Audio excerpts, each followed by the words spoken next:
इदं ज्ञानम् उपाश्रित्य मम साधर्म्यं गतः सर्गे अपि न उपाजयन्ते प्रलये न व्यथन्ति च। भगवान श्री कृष्ण अर्जुन को समझाते हुए कहते हैं कि हे अर्जुन,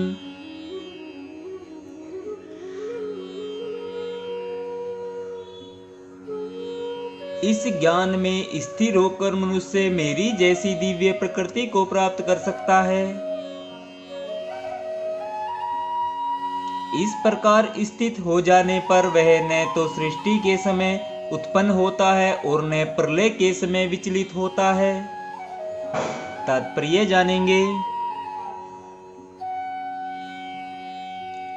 पूर्ण दिव्य ज्ञान प्राप्त कर लेने के बाद मनुष्य भगवान से गुणात्मक समता प्राप्त कर लेता है और जन्म मरण के चक्र से मुक्त हो जाता है।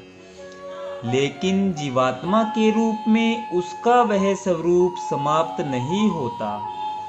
वैदिक ग्रंथों से ज्ञात होता है कि जो मुक्त आत्माएं वैकुंठ जगत में पहुंच चुकी है वे निरंतर परमेश्वर के चरण कमलों के दर्शन करती हुई उनकी दिव्य प्रेमा भक्ति में लगी रहती है।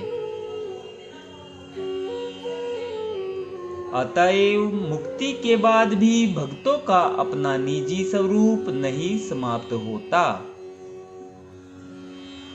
सामान्यतः इस संसार में हम जो भी ज्ञान प्राप्त करते हैं वह प्रकृति के 3 गुणों द्वारा दूषित रहता है। जो ज्ञान इन गुणों से दूषित नहीं होता वह दिव्य ज्ञान कहलाता है।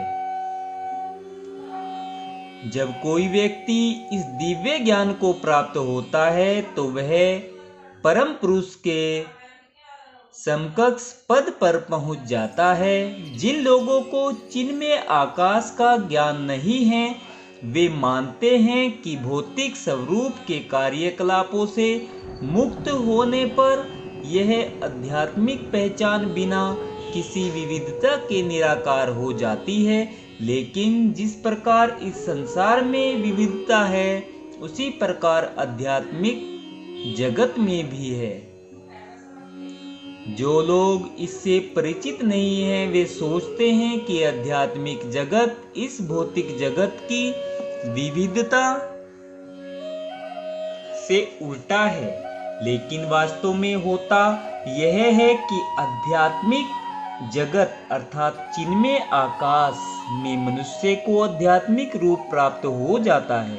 वहाँ के सारे कार्यकलाप आध्यात्मिक होते हैं और यह आध्यात्मिक स्थिति भक्ति में जीवन कहलाती है। यह वातावरण अदूषित होता है और यहाँ पर व्यक्ति गुणों की दृष्टि से परमेश्वर के समकक्ष होता है। ऐसा ज्ञान प्राप्त करने के लिए मनुष्य को समस्त आध्यात्मिक गुण उत्पन्न करने होते हैं। जो इस प्रकार से आध्यात्मिक गुण उत्पन्न कर लेता है वह भौतिक जगत के सृजन या उसके विनाश से प्रभावित नहीं होता।